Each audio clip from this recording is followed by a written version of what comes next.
بسم اللہ الرحمن الرحیم۔ تمام تعریفیں اس رب ذوالجلال کے لیے جو تمام جہانوں کا مالک و خالق ہے، اور کروڑ حضرت وسلام حضرت محمد مصطفیٰ صلی اللہ علیہ وآلہ وسلم اور ان کی آل پاک پر جن کی خاطر اللہ تعالیٰ نے یہ ساری کائنات بنائی ہے۔ اللہم صلی علی محمد وعلی محمد۔ السلام علیکم ویورز، کیسے ہیں آپ سب دوست؟ میں آپ سب کے لیے اللہ رب العزت سے دعا گو ہوں کہ مالک کائنات آپ کو تندرستی اور صحت کے ساتھ لمبی اور خوشیوں بھری زندگی عطا فرمائے، آمین یا رب العالمین۔ دوستو، میں ہوں ڈاکٹر حکیم سید شاہد عباس نقوی بخاری، السادات دواخانہ ساہیوال، پنجاب، پاکستان سے۔ دوستو، آپ اس وقت میرا یوٹیوب چینل دیکھ رہے ہیں السادات دواخانہ۔ میں نے آپ لوگوں کے لیے ایک روحانی چینل بھی بنایا ہے جس کا نام ہے روحانی لائف ود شاہد بخاری۔ اس میں مختلف قسم کے عملیات بتا رہا ہوں۔ اگر آپ کو بھی کسی قسم کا کوئی مسئلہ ہو، جال چونے کا مسئلہ ہو، کاروبار کی بندش کا مسئلہ ہو، بچوں کے رشتوں کی بندش کا مسئلہ ہو، یا بیرون ملک جانے کا کوئی مسئلہ ہو، کسی قسم کی بھی آپ کو جادو ٹونے سے بیمار کر دیا گیا ہو، کوئی بھی آپ کو روحانی مسئلہ ہے تو آپ مجھ سے بھی اس نمبر پر رابطہ کر سکتے ہیں، اور خود بھی اپنے اس چینل پہ آئیں اور خود اپنی پریشانی کے مطابق میری ویڈیو کو دیکھ کر اس پر عمل کریں، اور اللہ تعالیٰ سے اس کے پیارے محبوب علیہ السلام کا وسیلہ دے کر اللہ تعالیٰ سے دعا کریں۔ اللہ تعالیٰ کرم کرے گا، انشاءاللہ اللہ تعالیٰ آپ کی پریشانیوں کو دور کر دے گا۔ تو اس کے علاوہ اگر آپ کو کوئی جسمانی مرض ہے تو جسمانی مرض سے کسی قسم کا بھی مسئلہ ہے، عورتوں کے مسائل ہیں، مردوں کے مسائل ہیں، بچوں کا نہ ہونا یا ہو کر مر جانا، اس کے علاوہ گلٹیاں، پتھریاں، رسولیاں، کسی قسم کا بھی کوئی آپ کو مسئلہ ہو، اپینڈکس کا مسئلہ ہو، کسی قسم کی کوئی آپ کو تکلیف ہے، جسمانی بیماری ہے، تو اس سلسلے میں بھی مجھ سے رابطہ کر سکتے ہیں، دوائی منگوا سکتے ہیں۔ تو دوستو، السادات دواخانہ میں ہمارا موضوع چل رہا تھا آنتوں کی بیماریاں۔ آنتوں کی بیماریوں میں آج ہم جو ذکر کرنے لگے ہیں وہ اپینڈکس کا۔ اپینڈکس کیا ہوتی ہے؟ ایک چھوٹی سی آنت ہوتی ہے جو کہ بڑی آنت اور چھوٹی آنت کے جہاں آپس میں وہ ملتی ہیں اس جوائنٹ کے ساتھ ہی ہوتی ہے۔ اس کی لمبائی تقریباً 4 انچ ہوتی ہے، اور جو اس کا قطر ہے، چوڑائی ہے، وہ تقریباً 5 سے 6 سینٹی میٹر ہوتی ہے۔ اس میں کچھ فاضل غذا کے جو ہمارے فاسد مادے ہوتے ہیں وہ آ کر اس میں رک جاتے ہیں۔ جیسا کہ میں پہلے کی ویڈیوز میں آپ کو بتا چکا ہوں کہ ہمارے معدے میں اللہ تعالیٰ نے پتے سے جو تیزاب رکھا ہے وہ ہماری غذا کو تحلیل کرتا ہے، غذا کو قابل ہضم کرتا ہے۔ تو جب وہ فاسد مادے آتے ہیں آنتوں میں تو ان کا رکے رہنا وہ آنتوں کو خراب کر دیتا ہے، آنتوں میں تعفن پیدا کر دیتے ہیں، آنتوں میں انفلیمیشن ہو جاتی ہے، آنتوں میں سوزش پیدا کر دیتے ہیں۔ چونکہ تیزاب ملے ہوتے ہیں، تیزابیت والے فاسد مادے ہوتے ہیں، ان کا جسم سے اخراج ہونا ضروری ہوتا ہے۔ جب یہ جسم آنتوں میں رک جاتے ہیں، گیس بھر جاتی ہے، ہوا خارج نہیں ہوتی، قبض کی شکایت ہو جاتی ہے، یہ فاسد مادے رک جائیں گے، چاہے پیٹ میں رک جائیں یا آنتوں میں رک جائیں تو یہ انفیکشن کا باعث بنتے ہیں۔ جب یہ زیادہ انفیکشن ہو جائے گی تو یہ جو ہے اپینڈکس کی یہ وین ہوتی ہے یہ پھٹ بھی جاتی ہے۔ جب پھٹ جاتی ہے تو پھر اس کا انفیکشن پورے پیٹ میں پھیل جاتا ہے۔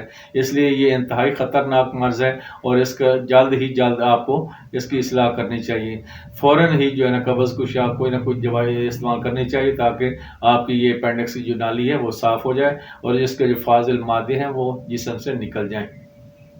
تو اس کی علامات کی طرف چلتے ہیں کہ اس کی علامات کیا ہوتی ہیں۔ سب سے پہلے پیٹ میں درد شروع ہوتا ہے، پیٹ سے درد، ناف کے پاس سے درد شروع ہوتا ہے۔ پہلے درد ناف سے شروع ہو کر تو پھر بعد میں وہ رائٹ سائڈ پہ ناف سے نیچے کر کے رائٹ سائڈ پہ منتقل ہو جاتی ہے، پھر وہی مستقل درد ہوتا رہتا ہے۔ جب کھانسی ہوتی ہے تو اس وقت زیادہ تکلیف ہوتی ہے، اگر اس جگہ تو دبایا جائے تو اس جگہ کو بھی زیادہ درد اور تکلیف محسوس ہوتی ہے، کیونکہ وہاں سوزش ہو چکی ہے آنتوں میں، اپینڈکس کی میں جو آنت ہے اس میں سوزش ہو چکی ہے۔ تو اس کی وجہ سے سوزش کو یہ جو مرض ہوتی ہے اس کو اپینڈیسائٹس بولتے ہیں۔ سائٹس کہتے ہیں سوزش کو، انفلیمیشن آف آنت جو ہوتی ہے انٹسٹائن، اس کو یہ بڑی آنت کی جو چھوٹی آنت کے ساتھ جو جوائنٹ ہوتا ہے اس جوائنٹ کے ساتھ ہی یہ چھوٹی سی آنت ہوتی ہے اپینڈکس۔ تو یہ جو مرض ہوتا ہے جب اس میں سوزش آ جاتی ہے تو اس کو اپینڈیسائٹس بولتے ہیں۔ تو اس کی علامات جو ہے سب سے پہلے پیٹ میں درد ہوتا ہے، پھر رائٹ سائڈ پہ ناف سے نیچے آ کے وہیں مستقل ٹھہر جاتا ہے اور بار بار شدت سے درد ہوتا ہے، بہت تکلیف ہوتی ہے، اور خاص کر جب مریض کو کھانسی آتی ہے اس وقت زیادہ شدت سے درد ہوتی ہے۔ اگر اس جگہ کو دبا کر چیک کیا جائے کہ کس جگہ پہ درد ہے تو وہاں اس وقت زیادہ درد اور تکلیف ہوتی ہے۔ تو اب اس کی چلتے ہیں علامات کی جانب۔ علامات کیا ہو سکتی ہیں؟ اس کی مختلف علامات، سب سے پہلے تو اس میں وامٹنگ ہو سکتی ہے۔ اگر وامٹنگ نہ آئے تو وامٹنگ جیسی حالت ہو سکتی ہے کہ مریض کو کوشش کرتا ہے کہ الٹی آئے لیکن الٹی آتی نہیں ہے، یعنی کہ اس کی متلی ہوتی ہے، دل کی گھبراہٹ ہوتی ہے، ایسی مریض کو فیل ہوتا ہے جیسے مجھے الٹی آ رہی ہے۔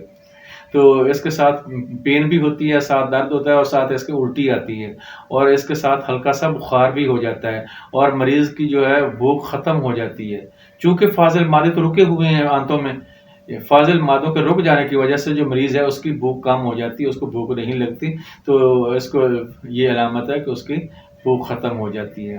تو مریض کو فوراً چاہیے اس کو آنتوں کو نرم کرنے کے لیے، حساب سے میں مسل کی بجائے میں ملین کو زیادہ پریفر کرتا ہوں۔ ملین ہوتی ہے ایسی چیز ہوتی ہے جو کہ آنتوں کو نرم کر کے پخانہ لے کے آتی ہے، اس کو ہم ملین بولتے ہیں، اور مسل بولتے ہیں اب جو ایسی ادویات جو اپنی تیزی کی وجہ سے پخانہ لے کے آتی ہیں ان کو مسل کہتے ہیں۔ تو جو مسل ہوتے ہیں وہ آنتوں کو نقصان بھی دیتے ہیں، کہ اس سے آنتیں چھیل جاتی ہیں، ان میں سے بلڈ بھی وغیرہ بھی آ سکتا ہے ان کی تیزی کی وجہ سے، ادویات کی تیزی کی وجہ سے۔ تو میں یہی آپ کو پریفر کروں گا کہ آپ جو ہے نا اس کے لیے ملین استعمال کریں۔ کوئی جتنے بھی آئل ہیں وہ سارے ملین ہیں، آپ اس کے لیے کیسٹر آئل استعمال کر سکتے ہیں، بادام روغن استعمال کر سکتے ہیں، نیم گرم دودھ میں بادام روغن استعمال کروائیں، یا اس میں روغن زیتون استعمال کروائیں نیم گرم دودھ میں۔ اس کے علاوہ آپ جو ہے میں نسخہ آپ کو بتا، دیسی گھی بھی آپ اس دودھ میں ڈال کر استعمال کروا سکتے ہیں، تاکہ اس کی جو فاضل مادے ہیں، فاسد مادے ہیں، وہ رکے ہوئے آنتوں میں وہ خارج ہو جائیں، تو اس سے اپینڈکس کی نالی صاف ہو جائے گی۔ تو فوراً ابتدا میں ہی اس کو ختم کر دیا جائے تو یہ کور ہو سکتی ہے۔ اگر زیادہ دیر کر دی آپ نے تو یہ جب سوزش حد سے بڑھ جاتی ہے تو یہ پھٹ جاتی ہے، پھر جیسے پھٹے گی تو پھر سارے پیٹ میں، ساری آنتوں میں انفیکشن پھیل جائے گی۔ تو میں آپ کو ایک ایسا نسخہ بتانے لگا ہوں جو کہ بہت ہی بہترین اور آنتوں کو آسانی سے صاف کرنے والا ہے۔